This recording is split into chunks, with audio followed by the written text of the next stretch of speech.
This is refreshing to me. Being here on the air. Yeah. Well, Here we are. Breathing air. Yeah. Yes. Air is so good. Air is like, there's a lot of things named air that are good, not just the stuff that we breathe, but what about that band? Oh, I love Air. Yeah. Yeah. I only heard Moon Safari and that's it, but It kills. I mean, it's enough to decide that Air is cool. Oh, man. Yeah, I love that record. I really do. Yeah. The other ones are good too, and they change a lot and do a lot of different things. But Moon Safari is I great. do have to make a confession though. I stole that whole thing at the beginning from Steve Harvey. Oh. And let me explain how and why. Okay. Because that doesn't sound like something I stole from Steve Harvey, does it? I don't know.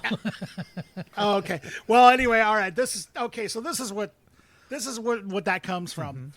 Have you ever watched? And I think I asked you this before, and maybe the audience. I'm sure somebody listening out there probably has heard of Vic Berger.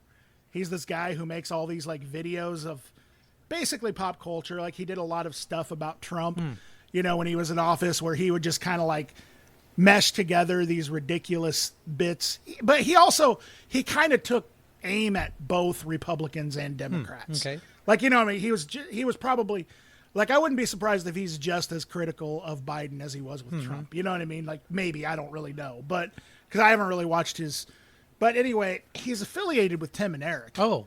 And his camera work is very, very influenced by that or similar. In fact, he probably worked on their show back in the day. Okay. But anyway, he did this whole compilation. It's hilarious.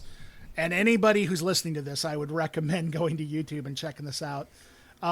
It's called Steve Harvey Doesn't Want to Host This Show Anymore. Oh, I think I did see that. He looks real You dejected and sad. Yeah, and very sad. And there's this one part where he has Jerry Seinfeld like on the show. And Jerry Seinfeld's like, he's talking about like how he's like really, really respects and likes black people.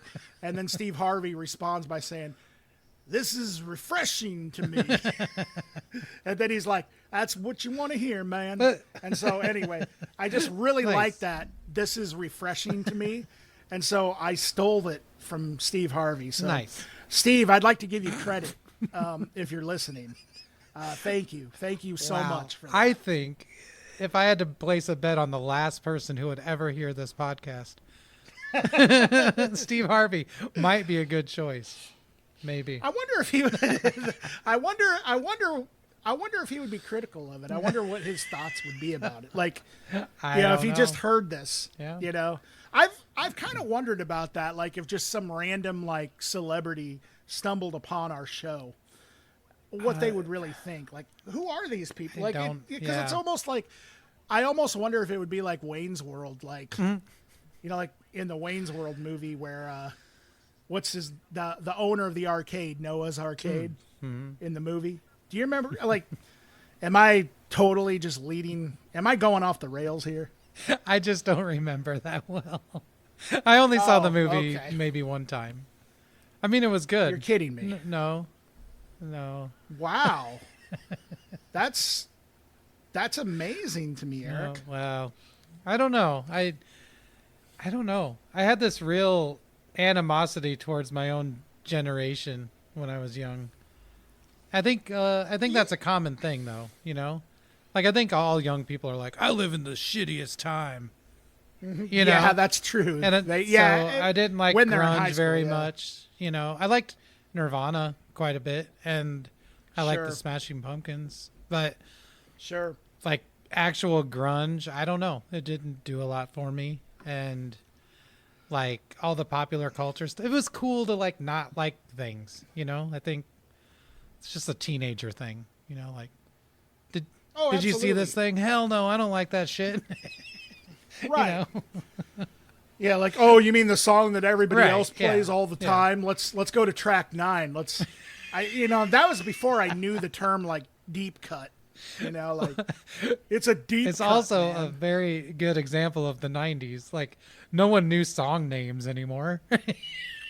Just like In the 90s? yeah, everyone was like, "Oh, that's on track. Go to track 3." Because it was Oh, all yeah, that's CDs. true. No one That's true. Yeah. knew song titles anymore. So That's true. That's a good point. Like, yeah, I remember even me, I always found myself like, oh, I can't remember the name of the Yeah. song, but it was track 3 or track 4 or whatever. It's like it's the one that they're not playing on MTV. right, yeah, And that's like the rest of the album basically. yep. Like I remember the one album that a lot of people were just playing the hell out of. The most popular song was like Antichrist Superstar. Like I remember like Beautiful People was just like that was always the only song that anybody played. It seemed like when they put it in, and it's like they would put it on repeat as if like the rest of the album didn't exist. Yeah. And the rest of the album is better. Yeah. I mean, that song's I would agree with okay too. It's sure. Sure. yeah. I don't know. I feel weird about Marilyn Manson, and I'll probably have to talk about this again a little later in the episode, but I feel weird. I know that he's a bad dude, and I know that he's in trouble, and I know that he's done bad things. Yep. But like Yep. one of my most uttered phrases up until a few months ago, and this is not a joke, is anytime I mentioned Marilyn Manson, it was followed by whom I love, because I did. Marilyn Manson, whom I love. But it's hard because I know he's a bad person, but he also told us that he was a bad person, like the whole time. He said he did all these terrible things, and then it comes out that he did. It's just hard. It's like if someone said, well, Gigi Allen punched a girl in the face and then took a shit and threw it at people. Like, we saw it happen, but everyone still loves Gigi Allen. And I don't know. It's just hard. It's like, is the act of hiding it the bad part? I don't know. We could talk about this forever, but I just wanted to. We really could. One last point. One last thing to your point, though. It's really just about like, can you separate the art from the artist? I mean, I know that that's a cliche thing to say, but that's the thing, though. Yeah. If there's a part of me that wants to say that I never want to listen to Manson ever again, or whoever, I don't know, like whoever's done horrible shit, Phil Spector before he died, but like, then there's the other part of me that's like, if I made a list of every piece of shit that made records I love, I probably wouldn't even have a record collection anymore. Yeah, unfortunately. I mean, it's just, you just never know who's legit and who isn't. And it's kind of like the better the artist, the more they can get away with. And that sucks too. Yeah. It's like Lou Reed and David Bowie and I don't even know who else. Prince, probably. I'll just start throwing people under the bus now, but like, it's hard. It's like, we know these people did terrible things. It's difficult, but yeah, what can you do? It is. Yeah. What can you do? It's like, the world is not a right place. Yeah, that's true. It's just not a right place. And we as humans are supposed to, not be perfect. I mean, that's right. Even like the Bible like says that, you know what I mean? Like, we're not supposed to be perfect. Like that's, and so it's like, I mean, if you're going to use like the Bible as a moral compass, but anyway, aside from all that, but like, you know what I'm saying? I do. That's what the majority of people, I think, use as the moral compass. Like even the Bible says that, you know what I mean? Or something like that. But it's like when you have like this book that is supposed to be the ultimate moral compass saying that humans are not supposed to be perfect, then it's kind of like, where do you draw the line? I mean, there's so many artists that got away with a bunch of crap that is probably just as bad, if not worse, than Manson. Yeah. Yeah, for sure. It's hard telling. I mean, I don't know, man. One thing, though, that I do have to say is apparently Corey Feldman got the worst of it from everyone. Because he got Michael Jackson fucked with him, I think. And apparently Marilyn Manson did. And I mean, just man, I want Corey Feldman to write a tell-all or a documentary or something. You know, didn't he? Didn't I think he? he's threatened it a few times. I thought that there was some information that was in a book, or he was doing a documentary about like exposing pedophilia. That's what he Hollywood said he was going to do, but I don't think it happened. Yeah. Oh, it never happened. Well, anyway, we do have that album from him. Yeah, it's glorious. Have you heard it? I have heard it, and according to some friends who went and saw him in Waterloo perform, they said it was the greatest thing they've ever seen. Yeah, I've heard some amazing shit. Yeah. I know that I watched some YouTube videos, and I just remember he had like girls with angel wings and they were dancing. on like hoverboard things, and it was pretty cool. And if you haven't seen Rock and Roll High School Forever, you should borrow the VHS from me. Just send me a message and I will loan you that video. It's cool. Actually, wait, are you talking about the movie? Like, I haven't seen Rock and Roll High School in forever. No, it's called like Rock and Roll High School Forever, and it's sort of a sequel, except there's not a band like the Ramones. It's just Corey Feldman, and then he dances like Michael Jackson the whole time. It's really good. Wow. This is refreshing to me. It's terrible. I mean, it's almost as bad as Dream a Little Dream, except at least it's kind of funny. I remember in that movie, Corey Haim, R.I.P. I remember he broke into some girl's house. Well, at the end, like he was trying to, he was doing the whole like stereotypical thing in those movies, like standing outside at midnight. Mm-hmm. Hey, you got to come out here. Do you remember that? You remember that scene? And his like the parents of the girl hated him so much because they knew that like she was going to go out with him that night, that I remember the dad put like sleeping pills in like a glass of like champagne and was like, "Hey, you want to help me finish drinking this or some shit like that?" And then she ended up passing out. Wow. And I just remember like then Corey Haim like went and knocked on the door, and the dad answered the door, who didn't like his character at all, didn't want his daughter seeing him, and was like, "Nope, she's upstairs. She passed out."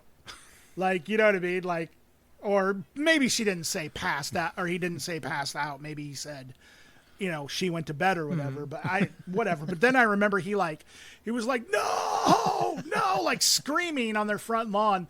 And then he thought it was a good idea to just like break her bedroom window, and he had blood all over her hands. Wow. Do you remember this? I don't know if I remember that part.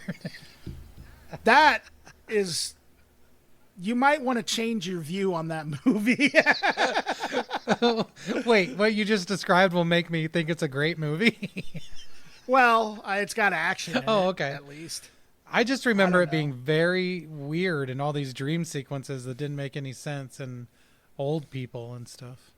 I don't know. Yeah, it wasn't like that entire movie was like, I don't know. I could even be thinking of a different movie, but I'm pretty sure License to Drive was pretty good.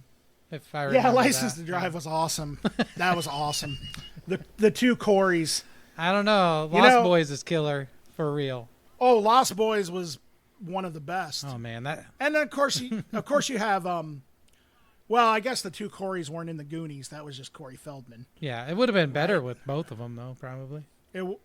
My absolute favorite movie of all time though had River Phoenix and Corey Feldman and Jerry, I think his name is.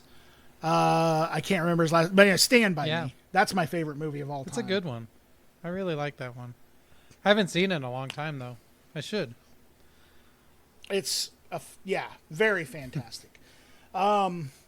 Anyway, we just so you guys know, we do still talk about records on this show. It's not just Predators and the Coreys.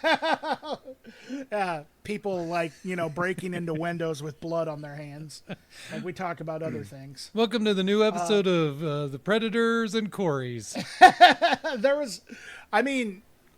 there was a lot of that kind of Oh, storyline going yeah. on in like 80s movies, man. There's Like, some terribly I was watching questionable things, and the other day I saw like Fast Times at Richmond High, and I was just like, holy shit, I did not realize how like dramatic this whole movie is. yeah, it's Like, almost how- boring too. After like the first Yeah. half hour, you're just like, oh Jesus. Have you ever seen Saint and Elmo's Fire? Oh my God. Oh yeah, St. Elmo's Ugh, Fire, man. what a drag. the Brat Pack. You know what's weird about the Brat Pack though is like, okay, like I feel like the Brat Pack, they kind of did this thing with like the Brat Pack that they never really did with like other groups of like teenage actors like later in life, like I don't know, like the American Pie crowd, like the late 90s or whatever. I feel like one of the things that was interesting about the Brat Pack though is you had different genres of movies that they would incorporate them in. For example, like, well, you had The Breakfast Club, which was a teen movie. You had St. Elmo's Fire, which was like a college movie. And then you had like, you know, of course the romance, you know, movies like, you know, stuff like that, like Pretty in Pink or whatever, you know. Yeah. But then you also had like Young Guns, a total Western. Like, Yeah. Who you know was what I in mean? that? Very Emilio strict. Estevez? That was Emilio Estevez, Lou Diamond Phillips, Casey Simascos, Charlie Sheen, Dermot Mulroney or whatever his name, Kiefer Sutherland. Oh, okay. I mean, I don't know. Maybe Wow. maybe they weren't all. Maybe that was post Brat Pack, but It felt like Emilio the Brat Estevez- Pack was ever changing. You know? Yeah, there was always like, because you know you had like Andrew McCarthy, which I still will say that movie Weekend at Bernie's is a masterpiece. It's pretty great. Yeah. I mean, Weekend at carrying Bernie's around a- too, though. Oh shit! oh god, that was terrible. That was It is one of it the was- worst movies. It's so good. it is perhaps the worst sequel ever Oh made. God, I love which it. May possibly make it the best sequel ever made. Seriously, Fantastic. he's like a voodoo zombie, right? and anytime comes back to anytime he life. hears I- drums, he just that walk that he does with his head leaning back. Shit, man, it's so good. I like the idea of like this cokehead, you know, like big shot at a company, like just refusing to die. Like I like that idea. Like, you know, just Well, the stupidest part is Weekend at Bernie's. He's dead. Like he's totally dead. Right, And then they he's- were yeah, like, exactly, let's make a that's- sequel, but make him so he's like the living dead. so he's like the living and somehow dead. it's not a It's horror fantastic. movie on any level. It's just like And normal. the greatest thing about it is every time he gets up and walks, they play like Hawaiian Oh music. man, it's so good. I mean, it is terrible. Oh, I love it. I Yeah. love that movie so much. Bad movies are really good. That's all I watch anymore. I hate good movies. Yeah. Something with a story, good cinematography, great acting. No, forget it. Yes. I don't have time for that crap. I want to see something where someone tried and failed. That's so much more interesting than succeeding at something you set out to do. That's so boring. Yeah, failure is definitely more interesting. It's for more sure. interesting for us to watch or listen to. Yeah, absolutely. Maybe not the creators, but that's cool. Yeah. Well, I mean, that's really all I got. Yeah, I just No, wanted to work I- Weekend at Bernie's 2 in there, and Yeah. So there we we go. can get to records now. 20 minutes, guys. I mean, this is the Woo. shortest episode All right, yet. so far. No. All right. We probably should talk about Okay. records. Whew. All right. So, Eric, you go first this week. All right. I don't know which way to go here. Okay. The first one I'll talk about is Vile Creature. The record is called Glory, Glory, Apathy Took Helm. It came out in 2019. It's a duo. There's a drummer who also does vocals and a guitarist who also does vocals. And I was pretty into this. I thought it was really cool. It's when it starts out, it feels like relatively straightforward, sludgy doom. I mean, by the book almost. Like I Hate God, or especially Connate. It's very much just like right in the vein of that kind of stuff. But then about like 4 minutes into the first song, it starts to get a little strange. And you're like, okay. And then it sort of returns as the record goes on to more of this straightforward kind of sludgy doom. And it's brutal and it's great, but it doesn't seem like it's doing too much. But then as the record goes on, it just keeps getting more and more interesting, different elements, almost like black metal elements at times, choral arrangements, synthesizers, more like string type synths, like pad type sounds, not big fat new wave synthesizers, but a lot of stuff like that. The guitar tones are just, I mean, they're brutal. The drums are brutal. The vocals are really cool. Both of them do it. And yeah, they have really distinct vocals, both the singers. And yeah, it, like I said, it just keeps getting a little further and further away from what traditional sludge would be, or doom. And by the last two tracks, I mean, seriously, they'll kill you. Like, I don't want to give it away. I want it to be a surprise for the listener. But the last two tracks, like, if it doesn't honestly give you chills and make you rethink the entire record as you just heard it, I don't know. I think that you didn't listen very hard. But yeah, the second to last track is basically a choral arrangement, and then that kind of bleeds into the last track, and then so you have this really brutal sludge with choral parts, and it's really effective and cool. Yeah, I think that if you like sludge, if you like Khanate, if you like people who purposefully infuse their lyrics and music with social statements, I think this is really cool. And yeah, I guess that's all I really have to say about it. What do you think, Dan? Oh man, I thought this was amazing. Very intense and emotional sounding. Yeah, I agree with you 100%. Like, it starts off for a very good amount of time with epic, sort of doomy, sludgy, like very long. The first two songs both are like 11 minutes long. And there's high-pitched screaming that to me sounds somewhere between black metal and like the sort of doom metal, like the lower end kind of as well. But mostly I would compare it to like the high screeching, sort of black metal sounds like Dark Throne or something. And it's just done through this filter of just great atmosphere and ambience. I mean, parts of it are very droney.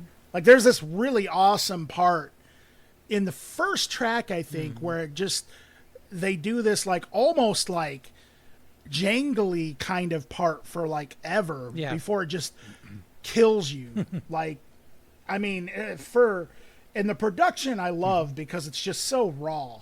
I mean, for a duo, they just have this great wall of sound. Harbinger of Nothing was the opening track. I mean, but yeah, that song, Glory, Glory, that you were talking about, all of a sudden it just turns into, like you said, like almost like this choral chant with some twangy guitars. Right. Those guitars are cool. I forgot to mention that. Yeah. And I immediately thought, I can see why Erik likes this, because it really is totally, like, that song particularly, I think was right up your alley, Erik. It is. And I mean, it's just great breakdowns. I mean, it was a great listen. I mean, parts of it even reminded me of Tool, and Godflesh. I hear a lot of Godflesh. I mean, I would say, like, definitely, if you like a combination of like Dark Throne, Godflesh, maybe a little bit of like sort of the atmospheric sort of black metal stuff. They're not black metal, I don't want you to think that they're not black metal, but like Liturgy or Death Heaven or Wolves in the Throne Room. And also, like even like a little bit of Iowa City comparison, like My Friends in a Thief. Oh, sure. I could can totally see that. that kind of stuff. Boris, like the more sludgier Boris type stuff. Even like stuff like Melvins and the Swan. I mean, Tool. I mean, it's just, but it's like they're a vile creature. Yeah. This is an amazing Cool. release. I'm glad you liked it. Awesome. Absolutely. Okay, so the first one I'm going to go ahead and talk about is this quote-unquote super group called Human Impact, which they just released this self-titled record through Ipecac. It just caught my attention. I listened to it once already about, I don't know, sometime during the pandemic. Like, I think it got released like right around the beginning of like, the COVID stuff really going off the rails.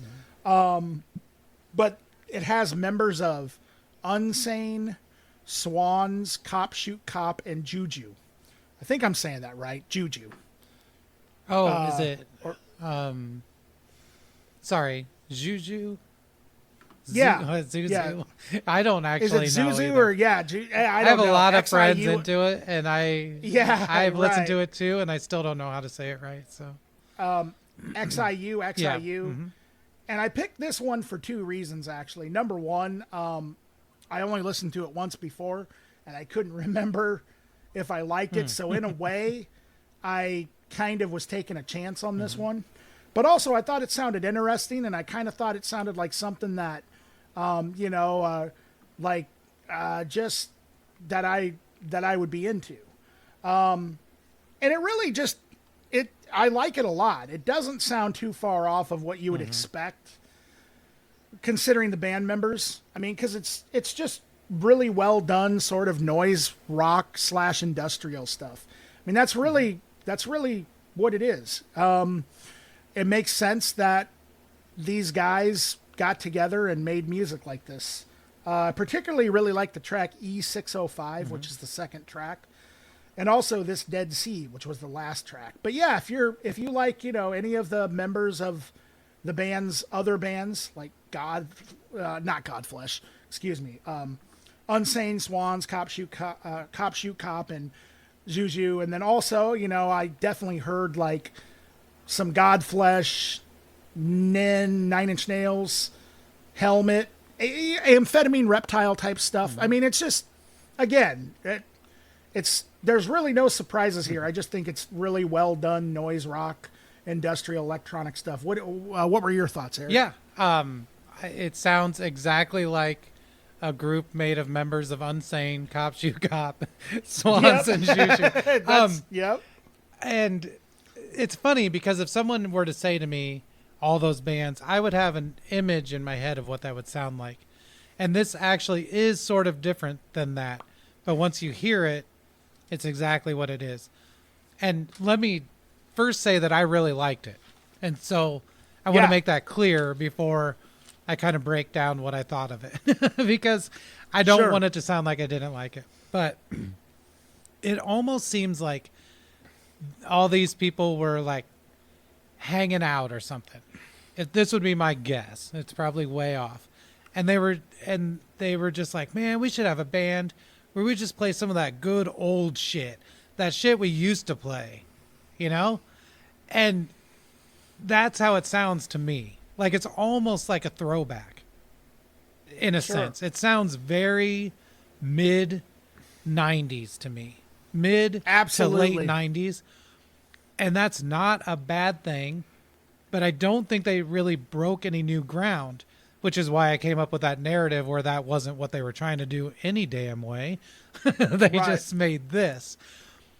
But I will say, and Scott Jones, I'm looking at you, if you are a fan of Helmet, Marilyn Manson, Tool, Prong, Jesus Lizard, even Fetus, like I think you would really dig this. And if this would have come out in 1996, it would have blown the lid off the place. I mean, it is just so rooted in that sound that it's perfect for what it is. And so, like I said, I dug it. I thought it was cool, but I don't think they broke a lot of new ground here. But that's okay. Right. If you like that sound and you like that stuff, here's a new record for you. Here's a new experience. Exactly. So I think it was really cool. It was nice to hear the singer from Unsane, his range a little bit more. Because in Unsane, I feel like he screams almost constantly, which is great. Well, I don't know how you could even tell, because 9 times out of 10, the vocals are so distorted Right. in that Yeah. band. And in this, they do clean up. And he does have a vocal sound that's like somewhere in between Maynard, Trent Reznor, and Marilyn Manson. And it's Absolutely. like the first song, I didn't read about any of this or know anything about it. I just loaded it up and was listening to it in the car. And I was like, what? Who is this? This seriously sounds like Jesus Lizard with Maynard singing. The first track. That's what it sounded like to me. And so, like, that's got to appeal to a lot of people. So you should check out Human Impact, because here's new music that sounds like the music you already like. So, yeah, I thought it was good. Sure. Awesome, man. I'm glad that you liked it, Eric. For sure. Yeah, we're just blowing right through these, aren't we? Yes, we are. We usually bullshit a little more. We do. We'll bullshit when we get to the local review a little bit more, probably. Absolutely. So my next one is by a soul singer named Lee Moses. This is a collection. I think it was put out, I don't even know, 1984 or something like that, according to Spotify, which is almost always wrong. But most of these songs did actually come out in the late 60s, early 70s. And I had seen a few people talk about this, most notably Joe from Peanut Ricky. I swear that I'm not just every week going to say, this is what Joe from Peanut Ricky listens to. Like, I don't need to be in between for that. But I will say, if you go into Record Collector and Joe is working, just ask them for a recommendation and they'll have a good idea. Don't tell them I sent you, because that will, they probably won't like that. But anyway, no, I'm just kidding. Yeah, of course, go into Record Collector, say you listen to Accelerativ Thrust, and again, they'll say, who the fuck are you? What the hell's that? Anyway. Yeah, what is Accelerativ Thrust? So anyway, this is really cool. It's really good, really, really good soul music. The first 2 tracks are instrumental covers, and I feel like, I don't know why they're on there. It seems a little bit like filler, even though it's the first 2 tracks on here. It's Reach Out, I'll Be There, and Day Tripper. And both of them are done with kind of guitars that aren't played very well. I don't understand why they're there. and they were instrumental, too. Right. And the playing's good, except for the guitars, a little funny, but that's okay too. It's enough to make you go, wait, what in the hell is going on here? Yeah. But then we start with track 3, and then from there, it's heart-wrenching, killer soul music. Fun, upbeat, but also tear your heart out soul music. The playing on it is amazing. Especially the drums and the bass are just killer, but the organ and guitar are all great. There are moments that seriously the vocals gave me chills, for real chills. And then there were moments where the music itself made me cuss out of amazement. Seriously, if you're listening to a record and a band hits and it's just so in the pocket and so perfect and it just about kills you, and your only response is, oh, fucking shit, like you've actually been injured by it, then you know that it's some pretty good stuff. And there's moments throughout the entire collection that are like that just, I don't want to sound like an old guy, but it's something that you don't hear as much in bands anymore, where it's just that everyone is so synced up and perfect in their playing that they can make that kind of impact on you. Right. So, yeah, right. what'd you think, Dan? I thought this was spectacular, man. It just I want to preface by saying that I listened to it twice, and it really didn't hit me with its brilliance until the second time. Not that I didn't like it the first time, because I did. But the second time, I really, really dug in and started dissecting some of the songwriting and some of the emotion that was just behind a lot of these songs. Like you said, the first two tracks are kind of a head scratcher. Yeah. I mean, I thought it was kind of cool, but yeah, it was interesting enough that it kept me wanting to listen to what was next. I did really enjoy the I'll Be There. It was really kind of an odd choice to put as an opening track on a collection, though. Yeah. It really was. But yeah, starting with Bad Girls Part 1 and 2, I mean, they're pretty much just straight up, soul pop songs, but with like a rough edge. Gorgeous guitar. I mean, there's kind of like this abrasiveness to it, but then just this beauty. The voice, to me, often is somewhere between James Brown and early Michael Jackson, like Jackson 5 era, you know? Also, like, I hear some Al Green, Sly Stone in there type stuff. I've always liked this kind of stuff, I don't listen to it enough, and when I hear it, I'm reminded why I like Right. it, because it's awesome. It's just really great, heartfelt music, and it's just some of the most honest stuff I think ever committed to tape. Yeah. And that's just this whole genre in general. But this Lee Moses guy, I mean, it's amazing how, to me, one of the thoughts that went through my mind is, why wasn't he a star, man? Like, Yeah, I don't know much about his history. I'm sure someone out there could let us know, but I so don't know. freaking good. One of the things that I really enjoyed also was the bass playing. Oh, yeah. On this.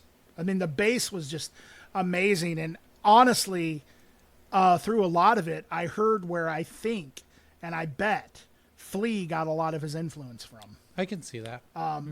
Like, yeah, man, I totally recommend it if you like James Brown, Jackson 5, Al Green, Ike and Tina Turner, Aretha Franklin, and I even heard a little bit of like Funkadelic, like sort of like the honesty and abrasiveness of like Maggot Brain, kind of like somewhat. I mean, definitely wasn't as psychedelic or weird as Maggot Brain, It was definitely more straightforward than that, but I mean, come on, man. I would be really surprised if George Clinton hadn't heard this guy, Yeah, I think this is sort of like some proto-funk, probably, to an extent. Yeah, I mean, to a certain extent. But it's straight up soul. Yeah. It's just good soul music is what it is. Yeah, for sure. Fantastic stuff. And there's a lot of great blues kind of in there as well. I mean, yeah, fantastic collection there, Eric. Cool. Really, really enjoyed it. Okay, so I'm going to talk about a record from Tyler, the Creator. It's his latest record that came out a couple years ago called Igor. And I actually... I really like Tyler, the Creator, always have. In like Odd Future, he was also affiliated pretty heavily in the beginning with Earl Sweatshirt as well, because they were both part of the Odd Future collective, which in recent years it seems like they have disbanded or kind of gone their own way. But this album just surprised me. I mean, I've heard this record, like I heard it basically when it came out, and I've listened to it. I come back to this record probably at least, I would say, I at least come back to it once or twice every couple of months. I mean, I'm not going to lie and say that I listen to this record all the time, but when I do, I really enjoyed it. It's totally different for those of you who know Tyler. It's really different than his previous albums. Basically, what I would kind of refer to this as, if you haven't heard any of Tyler's previous records. They're rap. I mean, he's a rapper. And in fact, some of the earlier stuff that he put out, like the album Goblin, kind of got labeled for some strange reason as horrorcore, which I kind of disagree with that label. I don't think that he really was horrorcore. I think he maybe had elements. But later albums, he started to kind of like incorporate some more, I don't know, synthy stuff or whatever, like to his beats. And then, this record came out, and it's just like, the way that I would describe it is it's like Tyler making kind of like a twisted take on a pop album. There's some synthesizers, and I would say like definitely has an R&B, soul, funk influence. At times it actually weirdly reminds me of like vintage electronic hip hop, like I almost hear like some African Bambaataa or like Egyptian Lover or something going on here a little bit. But it's very modern. Like, I mean, sometimes I have to admit that it gets a little too close for comfort to me, like too like kind of top 40 pop, because I don't really like a lot of that stuff. And there are times where this record gets pretty close to that, but then it always just kind of seems to veer off and do something a little kind of weird or crazy. It really doesn't surprise me, though, for as different as this is from his other material. It doesn't surprise me that he made a record like this eventually, because he always kind of said that he was influenced by like this kind of stuff, and that he even kind of denounced rap for like a little while and said that other styles of music are just cooler, like in an interview once or something. And so it doesn't really surprise me that much. I kind of think it's sort of like sort of the same thing that you kind of heard from like Andre 3000 of Outkast when he kind of did The Love Below. Like maybe this is sort of somewhat of a modern take on that sort of direction, or like a rapper going in a direction like this. I would totally recommend this if you like Outkast, especially The Love Below, Andre 3000 side of that record, Love Below speaker box. I don't know, I hear like Kid Cudi, Childish Gambino, and like, I don't know, if you like some of the more modern day Beck stuff as well, maybe. I mean, I usually don't really care much for modern day R&B, a lot of it, but I really like Tyler's take. What did you think, Eric? I loved it. Like, I mean, the other records that we reviewed for this week, I listened to them maybe twice through, maybe more like 1.5 times through. This record has been playing in my car for a week straight. I adore it. It's so cool. It's super addictive. Yeah, super addictive. I've heard of Tyler, the Creator, of course. I think that he's pretty well known, but I've never listened to it. Unless he was on SNL or something. I'm such an old man that's like the only time I see or hear anything outside of my weird norm, my norm, if you will. But no, I was blown away by it. It's like the first moment of the first song, you're just like, what the hell is happening? Like, it's just this big, fat, almost dumb square wave synthesizer sound, just and you're like, okay. And it goes on for a while, and it's just like, what am I getting into here? I just loved it. Everything about it was synthy. It was pretty at moments. It was strange. It was dark. I thought the vocals were really cool. Like, I would watch like a full length documentary about the making of this album, because I have so many questions. Like, when Tyler seems to be singing and it's just his voice, it's not good. Like, he's out of key and it's not great. But then all of a sudden it sounds like the Temptations come in behind him. And it's like, Yeah, what the yeah, hell? Like, and that happens throughout the whole thing. The soul vocals are sick, like the whole thing. And I don't know if he did them, if it's all a vocoder or a harmonizer or, you know, like how it was done. I have no idea, but I do know that it sounds like the Temptations on this record. It sounds like real soul music. And then underneath of it is the dumbest synthesizer sound you've ever heard, and a rap that's like beyond silly, you know? And it's like, it's irreverent, which is, if I had to list my favorite things about my favorite records or what makes me like a record, irreverence is like at the top of the list. Like, giving no fucks is like top for me. I just love it. And this kind of does that. But like you said, it is poppy at times. It sounds like normal music at times, but it doesn't stay there long. It's almost like proving that he can do that just to tear it apart. And I think that's amazing. Absolutely. I love the use of vocal samples. It's something that was huge in the 90s, especially in industrial and especially in rap. But I kind of miss it now. Like people just taking samples of people talking or even from movies and things like that. I kind of miss that in music. And it happens here. But it's more like his personal philosophies and self-help kind of things. It's so strange. Yeah, And it's yeah, the whole thing is very soulful, weird, upbeat, but also super dark. Like the song Gone, Gone, Gone is one of the cutest things I've ever heard. It sounds like a 9-year-old boy singing it. And then at the end, like, I don't even remember what the line is, but it's so sad. It's like, it's something like, and I'll never be the same again, but it's like even sadder than that. I wish I could remember the line. But it's like, in a way, it's almost like a breakup record in its own strange way. Like, I can't say enough about it. I loved it, and I listened to it, I mean, no less than 7 times, 8 times this week. So, wow. I don't know.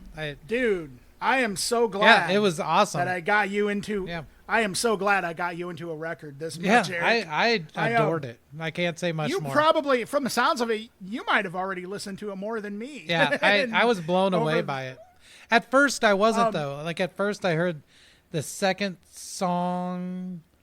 No, Earthquake. Yeah, I think the third song. And it's, like, really like an R&B modern very, top very 40 love song kind of thing. Yes. And I was like, I said, sometimes it gets too close to comfort for me, to that kind of thing, to where I'm just kind of like, where is he going now? And then all of a sudden, a fucking weird synth noise happens or something just out of the blue. And it's super smart. Just, not to interrupt, I'm sorry, but it's like what I really like about it.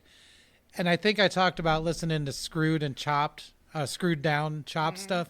And what I liked about that was you could tell they listened to it, and every second they were thinking, what could we do right now? What can we do right at this moment to make it different every moment?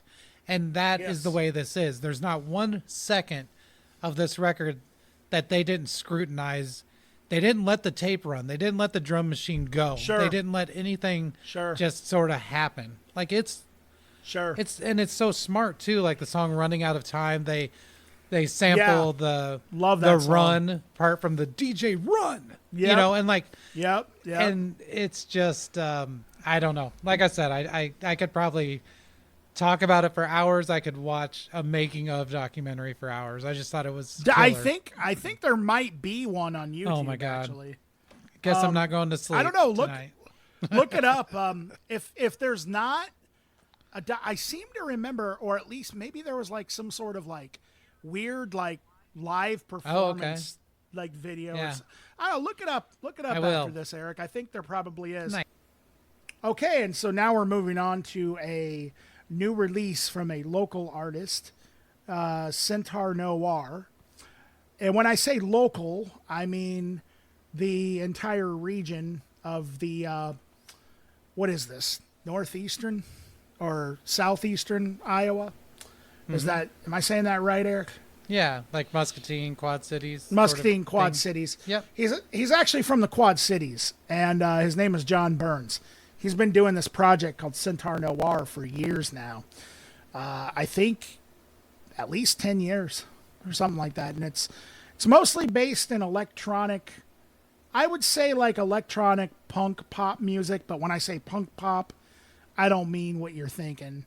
Like, it doesn't sound like an electronic version of like Descendants or Green Day or anything like that. It's just pop music, but it's through the filter of like sort of like a DIY punk thing, sort of. I think that's probably about the best description that I can really think of. He has several albums. You can go to his Bandcamp site. I think it's just centaurnoir.bandcamp.com. He also has made, for years, he's been making videos on YouTube. His YouTube account is John Burns Video, I believe. And on that YouTube channel, you'll find like all of the CENTAUR Noir videos, plus a lot of videos he's made for himself and other artists. He used to be in this group called Methan Goats, which was kind of a, they were a pretty well-known band around this area back in like, I don't know, late 90s to, I don't know, we'll say 2005-ish, somewhere around there. But anyway, he just came out with a new album, which is supposed to be, or at least his plan, from what he told me, is going to be the first of 4 records he plans on releasing this year. And the name of this record is Live from Apartment 2. And I think it literally is recorded live. I think he just like records it in his apartment, and it literally is like he must actually live in like apartment 2 in whatever building he's in. So yeah, it was recorded during quarantine. Yeah, it's very just well done synth pop, heavy on vocoder at times, which I really, really like. Some really great songs here: Stranger Danger, City on Fire, Long Discovery, Out There. It's just, I mean, I just think it's really great. And I mean, I can't really like say much more about it. I think that it's just a fantastic, well done, sort of, I mean, when I say synth pop, I also kind of feel like I'm not doing it justice. It's just really well done synthy music. But it's also just very catchy and fun. I mean, I think like at times it definitely reminds me of like Devo and stuff like maybe Add Into X, Stereolab, electropop in general, even like Ladytron and this group called Biss. It's just got that real, like, I don't know, like just fun sort of feel to it. I do think, a lot of the lyrics are some of the lyrics kind of get a little dark, it seems like. Yeah, I don't know, man. I really, really like this a lot. I wish that I could give a much more well thought out, intelligent answer, but review. But I just really, really like this, and it was really fun to me. And I think John always kills it with these releases. He actually did a collaboration with Molly and Corey from Closet Witch.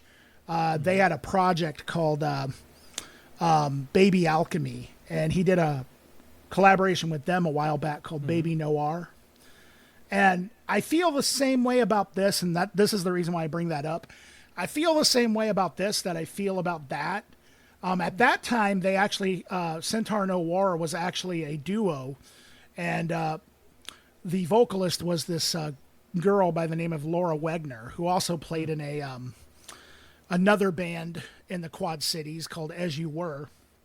And I feel like these records, like, there could actually be like just straight up hits on these records. Like, I mean, I really feel like, the production quality is just outstanding. And I mean, there's like just sometimes it really just gets straight up pop, but in a really good way. Yeah, man, John, if you're listening, really, really good job here. What did you think of John's album, Eric?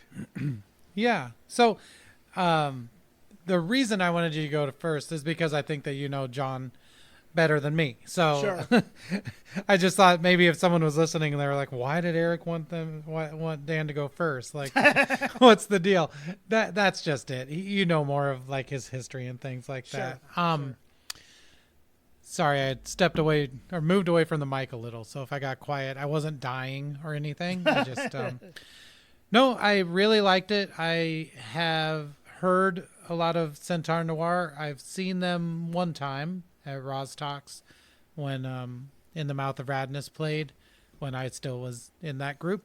And yeah, and apparently John and I played together a really long time ago also, back in the 90s or something.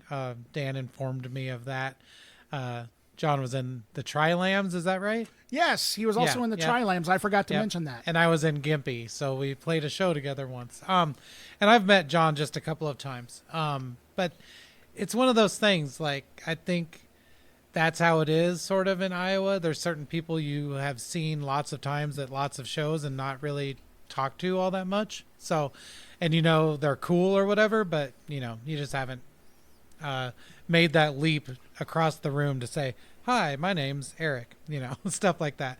But I have listened to a bit of Centaur Noir, and this is different, I think, and like purposefully different, maybe. I don't know. I think that we're gonna maybe talk to John sometime soon on the show. So Yes, I'll have numerous questions for him. that is awesome.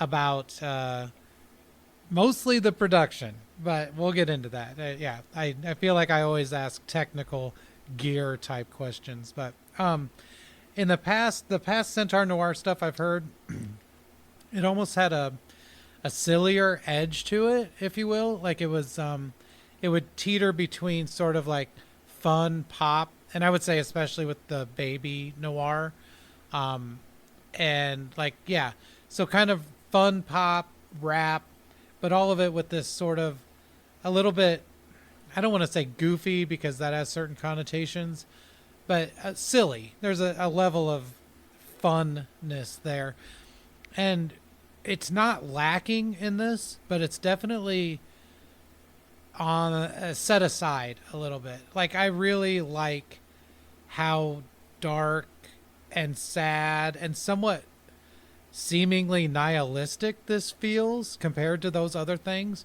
And hopefully that's not offensive, because I say all that stuff with absolute love. Like, I love when things are dark and when they are just resting on the mood and the atmosphere that they're in.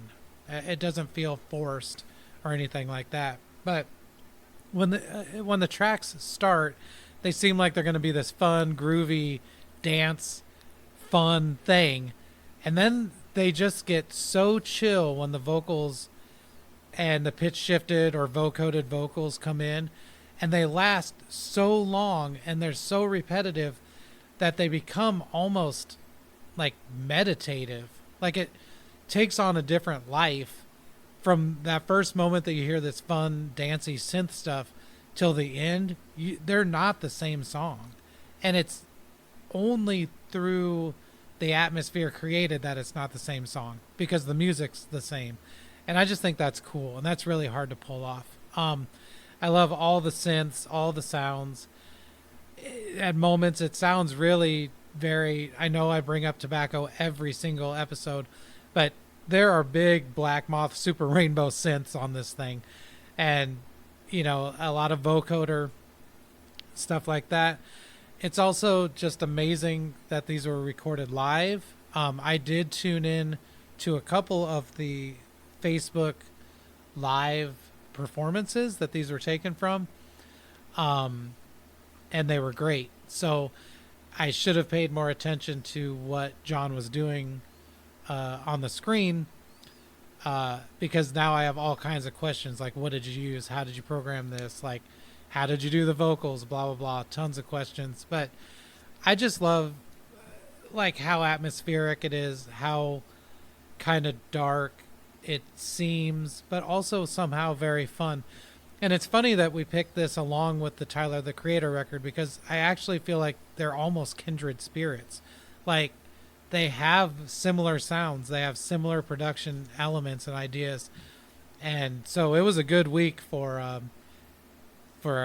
synthesizer based, strange, fun, darker than it seems music for me. So I enjoyed this quite a bit, and I can't wait to talk to John about it. So Wow, that was a really, really great review, Eric. Thanks I so really much. should have, like, dude, you should have gone first and last. Like, honestly, like, that was awesome. You thought of, like, way more, like, because, dude, I didn't even think about the fact that, yeah, there's like a weird repetitiveness to, like, in the best possible way, like, especially some of those longer songs, for sure. like And it Discovery. might be because they were live, you know? Yeah, it could Like on a streaming Facebook live thing, it's like he wouldn't be in a hurry yeah, and to stop the song, so who cares? So it might be partly that too. That's where, like, I kind of feel like, I guess I didn't think about it until you mentioned that, but, like, that's where I kind of get, like, the Stereo Lab Add Into X kind of comparisons, or even like Trans Am. Not that this record sounds like those groups, you know what I mean? Right. Because but those groups all used synthesizers in a very sort of repetitive way that eventually turns into, like, this hypnotic sort of thing. Yeah, exactly. And yeah, I think this does that for sure. Yeah, like, there definitely is, like, I kind of mentioned it in my review, I feel like some of the lyrics are darker, and there definitely is more of a darkness to this than, like, like a lot of his other stuff. Right. That was for sure a great review, Eric. Good job. Yeah. Is there any way that we could, like, digitally shake hands? I just did. Okay. All right. Did you feel it? Yes. It went through my body. Oh, good. This is refreshing to me. I will also say that if you like Johnny Jewel stuff, like I mentioned last week, the Chromatics and Glass Candy and stuff like that, this fits in there too. Like, if you like that stuff, check this out too. And also, it's Bandcamp Friday this week. Oh, yes. So if you're hearing this on Thursday, tomorrow, go get some stuff from Bandcamp from people like Dan, yes, and or John, or me, if you or want. anybody. And actually, I'm going to do a little shameless plug here. I may be dropping a new EP on Friday, on Bandcamp Friday. Nice. I didn't want to steal your thunder and announce it for you, but awesome. Yeah. I just think it would be funny if you're like, oh, yeah, well, I'm dropping a double album. Yeah, right. No, I still got the same old album that came out a whole 4 months ago. A really, really great album, folks. You guys got to go check it out. Yeah, check out both of our records. That's why we're here. Yes, check both of us. That's the only reason we do this. Yeah. In fact, we're changing the name of this to Buy Dan and Eric's Records on Bandcamp. Yep. Especially on Bandcamp for real, though. Friday. Spend a lot of money. Of money. Yeah. You remember in that part in the episode last week where I was talking about when we become rich and famous? Yeah. Like, no, that really was part of the plan, listeners. That was... Notice how I bring it up again now. Yeah. It's because that we want you to make us rich, listeners. Oh my gosh. Can you do it? Yes, I can edit this out. Do you know how much money we would have to make to be rich, though? Oh my God. Yeah, no, definitely. Like, if I could buy a pizza off of any sort of revenue associated with any of my creative endeavors, I'd be into it. That is the sure sign of success. If you can buy a pizza, hell yeah, then you have made it, as far as I'm concerned. I keep cussing, and I feel bad because I was talking to my mom earlier, and she said that her and my dad had listened to the podcast, and I've always taken great pride in the fact that I've never said the F word in front of my mom. Yeah. And now this episode, I've said it probably at least 5 times. Did she say something about that Dan guy? He dropped some F-bombs. No, I think she just said, "Oh, I didn't even notice." So that was her way of saying she didn't care. But, yeah, I it's do good. it like I try to watch myself, but it's hard, man. I find myself just dropping F-bombs unwillingly. Yeah, but I mean, I can't change the way I talk just because of who's listening. It's like Yes. first Exactly. rule, right? Probably, Yep. if there are rules. I don't know how this works. Yeah, I don't even know anymore. I just go with it. I go with it. Yeah. Yeah, we definitely became fans of some really interesting records this week. Yeah, For sure. I think it's a good mix. Absolutely. Just a reminder out there, guys, you can listen to this on Spotify, Content Made Right, and Transistor. Links are all attached to our Instagram and Facebook, and we have official Facebook and Instagram Accelerativ Thrust pages now. Yeah. So you have no like reason real to... boys. Yeah, like real boys. Real men. We're real men. Shit. I don't know if I'm ready to take that step yet. Oh, okay. So we're still in the boy phase. I am. Okay. It's funner that way. Yeah, I agree. Is funner a word, or am I supposed to say more I think fun? it's more funner. Okay, more funner. Yeah. That's it. I always, they always teach you or they always taught you growing up. I think basically when we were growing up, Eric, the English language and the proper way to say it, everything, but I always find myself saying like funner and more awesome or awesomer. Awesomer. Or whatever. Yeah. Awesomer. I actually find myself saying that stuff. Well, I think expressing yourself, it's up to you. Whatever you want to do. Who cares? It's a very, they can't control us.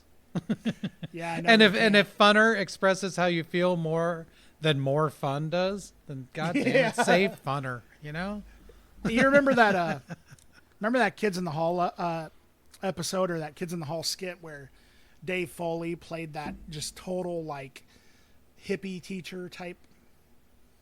Did you ever watch Kids in the Hall? I did. I don't know if I remember that skit right now though. Comes in and he starts talking about how he did heroin and all this stuff in front of the class. Okay. You don't remember that? I don't know. Oh, okay. I don't know what I remember anymore. Sure. Well, no, anyway. I was just getting at that's how all teachers should really be right there. Free. We're all free. There there actually is, I read sometimes about some of these artists that do end up going to these schools that exist that are kind of like that. That encourage you to just be free thinkers. I don't remember what they actually call them. I think a lot of them exist on the East Coast and California. We would never have something like that in Iowa. Maybe. I don't know. We're getting We should more start and an more. organization called Free Thought Iowa. Yeah. Yeah. Is it Montessori? Is that what you Montessori? were thinking? Yeah. Is that the actual name of the school? Well, the style. Yeah. Because we do have a Montessori school. Well, what is around Montessori? here. What is a Montessori It's like, school? yeah, it's more doesn't have tests and grades and stuff. It's more just a free way of learning. Yeah, I heard that. they actually encourage smoking. Oh yeah. Yeah, no, I'm dead serious. Somebody, No, that's the somebody in a band- Marlboro education. Marlboro education. Somebody in a band that I read about grew up in a school like that, and they said that in the interview, and I have no recollection of who this actually was.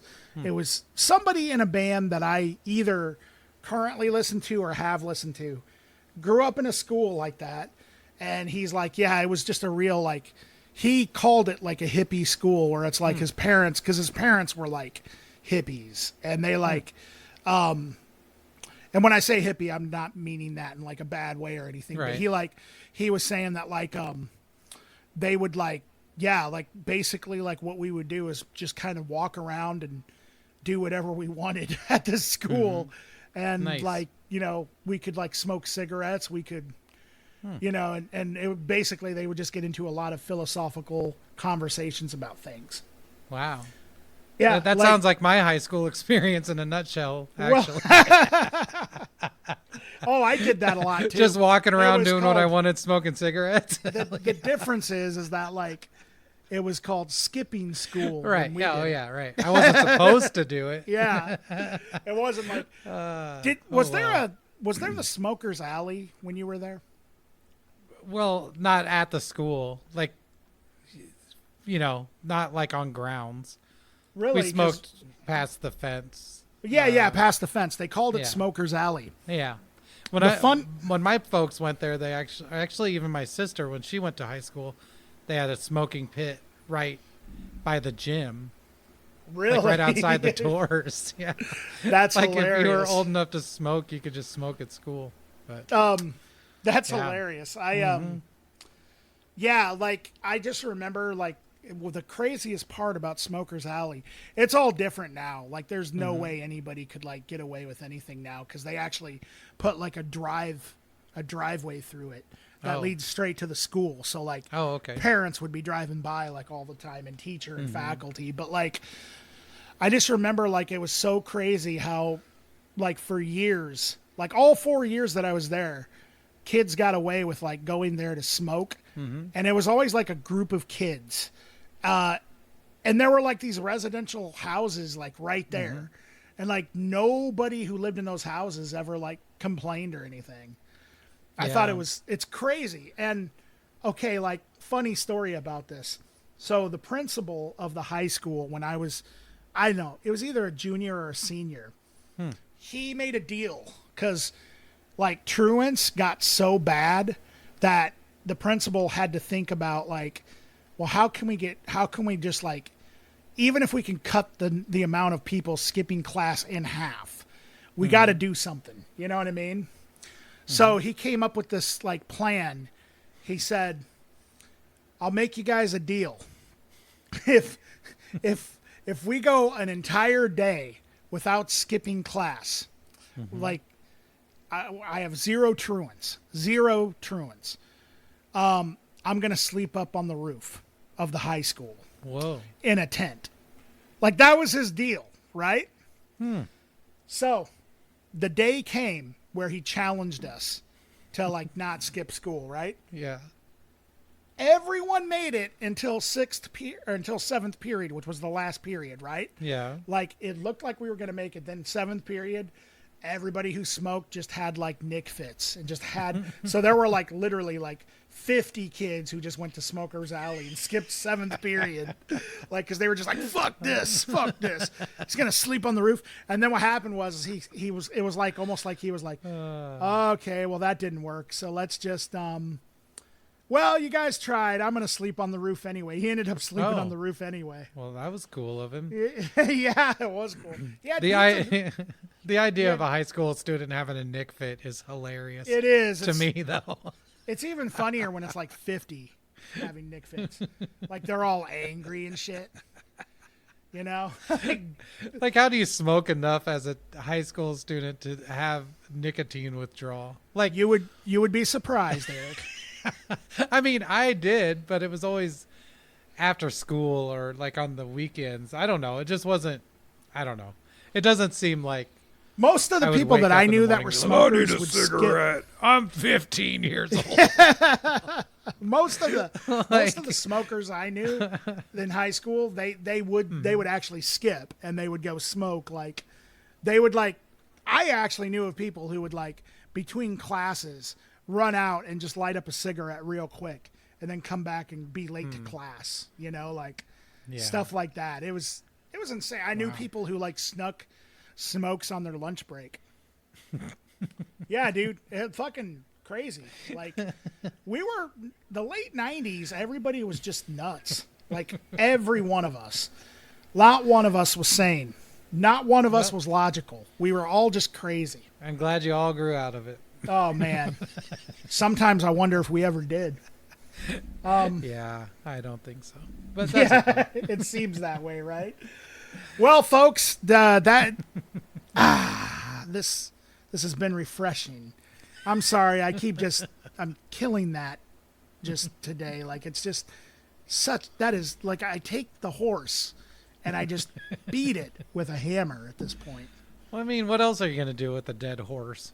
That's Yeah, what that's I've always true. wondered. I mean, shit. Yeah, Might as well, well yeah. beat it up. You No, might I'm as well kidding. just beat up the dead Just horse. joking, guys. I don't mutilate dead animals Yeah, neither do I. anymore. If there are any law enforcement listening to this, please. Yeah, This is except entertaining. lizards. Remember, I was supposed to figure out how to make giant lizards this Oh week. yeah, that's right. Did you ever figure it I out? forgot. I forgot to do it. We're- I chopped up more lizards, but I didn't do anything with them. I turned in a test one time, and it was supposed to be like an essay, and it was supposed to be like this big long explanation to a teacher I didn't like, and I sat there for like the entire hour that we were supposed to do it, and I wrote "I forgot" and then turned it in. Like I did that one time, and the thing is though. They always try to tell you to tell the truth in high school. I told the truth. I forgot. So I should have gotten at least some sort of extra credit. Yeah. That was my philosophy. I mean, plus the A plus that you already got. Right. Yeah. Yeah. A plus plus. Aced it. Ace of spades. Oh man. Yes. If I would have gotten the grade of Ace of Spades in high school, I would have Yes. done better. It would have been, oh, definitely. I would have been like, I'm getting that ace of spades. I don't care. Man. Yeah, folks. It's been great listening to us, I'm sure. And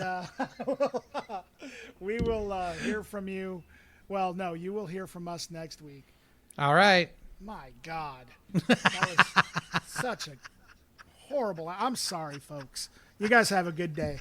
Good week. Bye. Bye. Before we officially end this episode, I would like to announce that we are going to have another guest on next week. Corey J. Peak, bassist for Closet Witch, founder of Sass Baloney Records, and just overall amazing artist and animator who has contributed countless amazing things to the Iowa music scene and just DIY culture in general. Amazing conversations will be had and a great time will commence. So please tune in for that. We are also going to be including more guests on the podcast in future episodes.